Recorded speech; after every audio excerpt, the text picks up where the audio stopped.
Come here. I want to have a look at you. What the hell is going on here? Listen, kid, didn't anyone ever teach you how to knock? What are you doing with my wife? Honey, I'll explain everything. I should have believed the rumors about you sleeping with the boss. I don't want to hear this whining in my office. You are pathetic. So you're a big boy right now. So what you gonna do? Hit me? Okay, do it. And you'll find yourself in the street, broke and unemployed. You and your dearest wife. Please. How could you?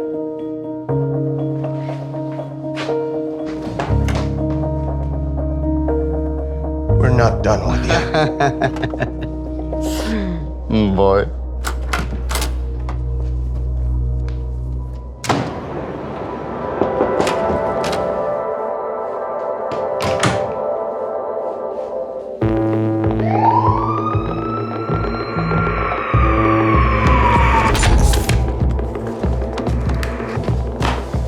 So, Mr. Green, you said you found your boss, Mr. Blackstone, dead in his office. But here's the thing, there was no one else in the office at that moment but you. Me and the killer, because I did not kill him. Oh, so we are supposed to believe that the invisible man is the one who killed your boss, right? Look, I think it's your job to find the killer, not mine. And you ain't doing a damn thing about it. Doing a damn thing about it because we're sitting here right now with you. Listen, we need you to tell the truth. We need you to help us out and tell us the exact events that happened the night when you found your boss's body. Okay. When I came into the office, it was a complete mess. The boss was already dead, and I think it was an attempted robbery. Really? What makes you think that? Everything had been turned upside down, and the window had been broken.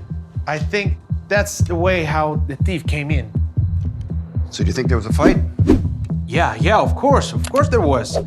I think the thief climbed into the office. He saw the boss, he panicked, then he noticed the statue, grabbed it, hit him, and realized what he'd done and ran away. Sarge, can you come over here and measure the distance from the leg of the chair to the leg of the table, please? Got it. Why did you ask me to retell everything if you're not listening at all? Oh, no, I'm listening to everything, and I've heard everything, and everything is clear to me. For example, this chair. What does chair have to do with this? Makes no sense. What? I mean, somebody breaks in, right?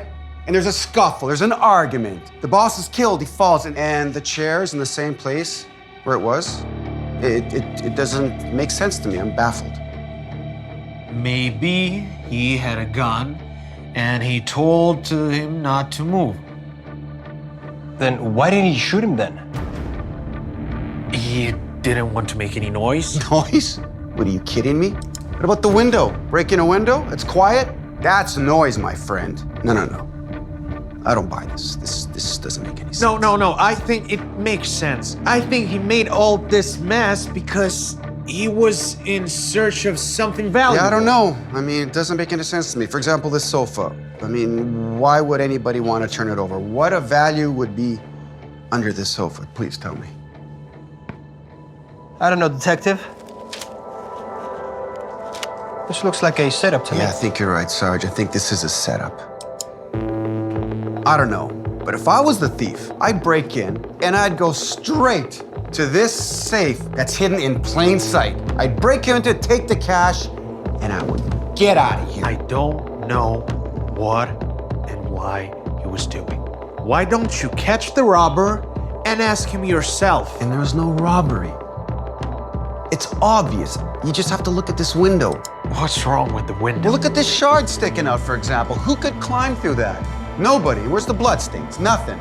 And there's just a couple of pieces of glass here. If somebody would have broken in, coming inside, there'd be glass all over the place, right? But there's nothing here except for a couple of shards and this hammer, which is placed perfectly.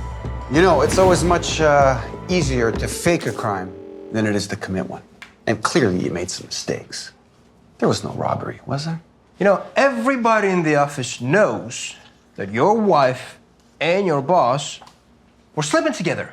And yesterday, everybody overheard the big scene that you made. And you threatened to kill him. And it was yesterday that you executed your threats.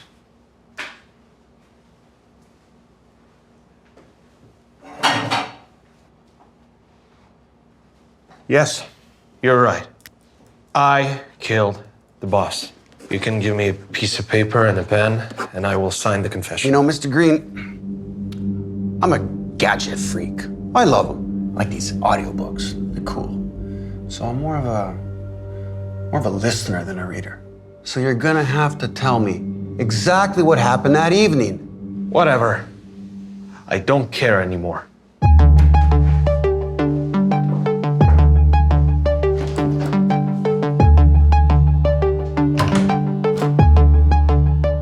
I waited until everyone left and went into his office. Listen, you jerk. You stay away from my wife, understand? And what you gonna do about it, mate? You are a joke. And everybody knows that. I couldn't take it anymore, so I did what I did.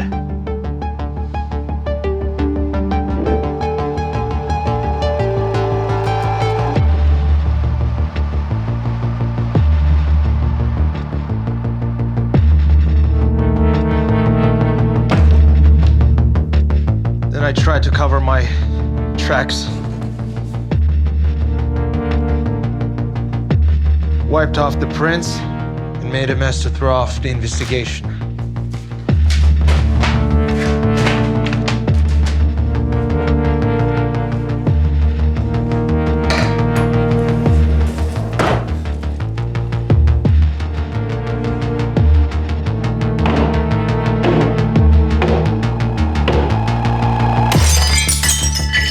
Well, detective, there you have it.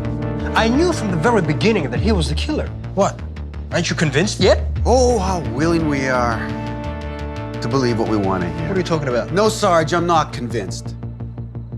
First of all, Mr. Green over here repeated some old inconsistencies. And he came up with some new ones.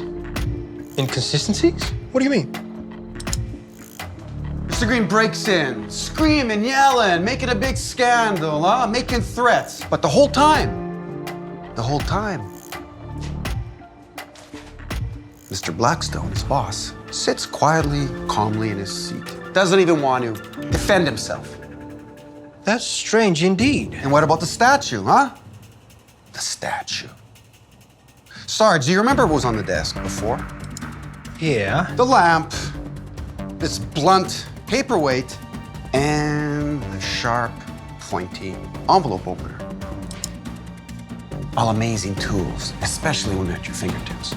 Aha, Jason Bourne would have been in heaven. But no, Mr. Green here, he goes all the way around the room, gets the statue, comes all the way back here, and then hits his boss. Why? Listen, I was emotional, okay? I don't remember what I was doing and why. Mr. Green, we know you're emotional. But whatever. Listen, you still haven't demonstrated how you hate your boss. I don't want to remember You that. don't want to remember. Or you can't remember.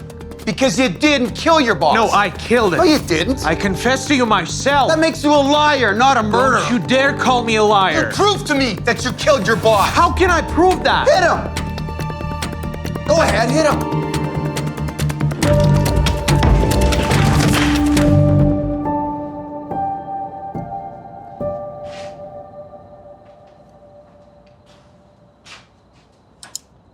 There's a proof that you're innocent. Look at the way the body is positioned. Look!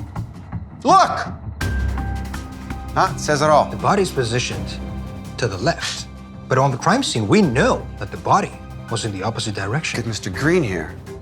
He's right-handed. And when a right-handed person swings to hit something or someone, it falls to the left. Which makes the killer a left-handed person.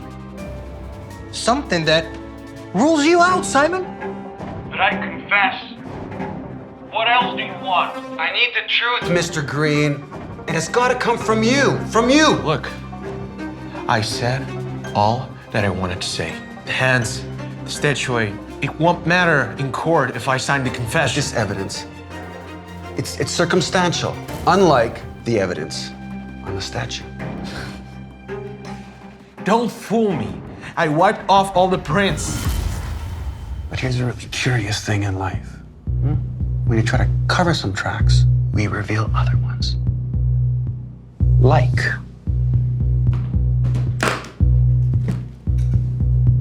this piece of lint that was found on a crack on the statue.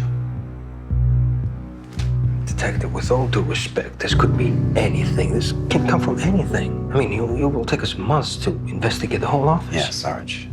If you don't know what you're looking for, it could take years. But if you do know what you're looking for, it just takes a couple hours.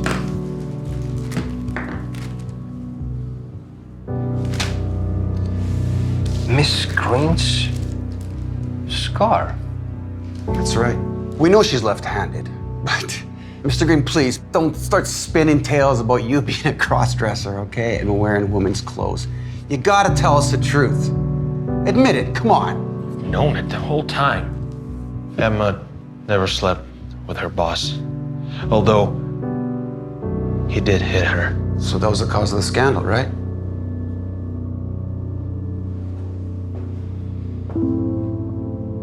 Yes. I caught them and thought the worst. But Emma convinced me that nothing had happened. Then we agreed that at night, when the office was empty, she would go to him and get him to stop the harassment. Wait a minute, you let her go alone? I wanted to go with her, but she told me she can handle it, that she can convince her boss to leave her alone. I waited for her outside, and then I went to check up on her.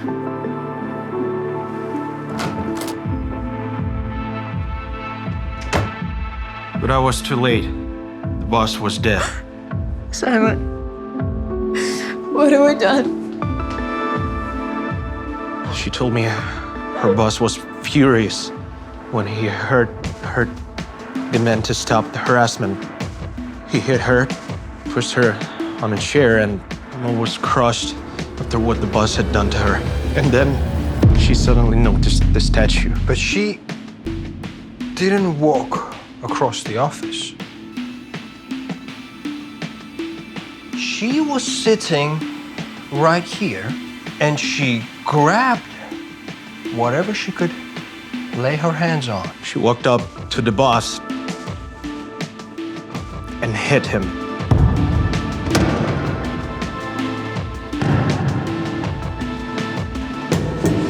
Interesting, and this is why he didn't even try to defend himself, because he wasn't expecting that from a frail young girl like her. Yeah. Simon, what's gonna happen to me now? Wait for me in the car. I'll take care of the rest.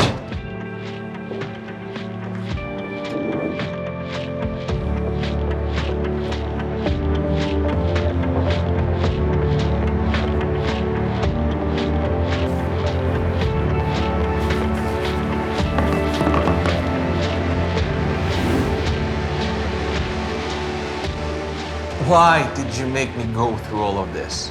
You already knew everything from the beginning. Because, Simon, you had to tell me everything yourself. Everything you say, your confession, will be read in court, as well as all the evidence.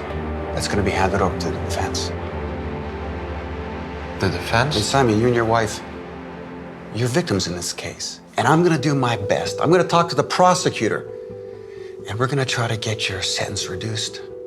The judge to go lenient on you. If your boss's illegal actions are confirmed, then what you did will be classified as self-defense. Emma didn't deserve all of this.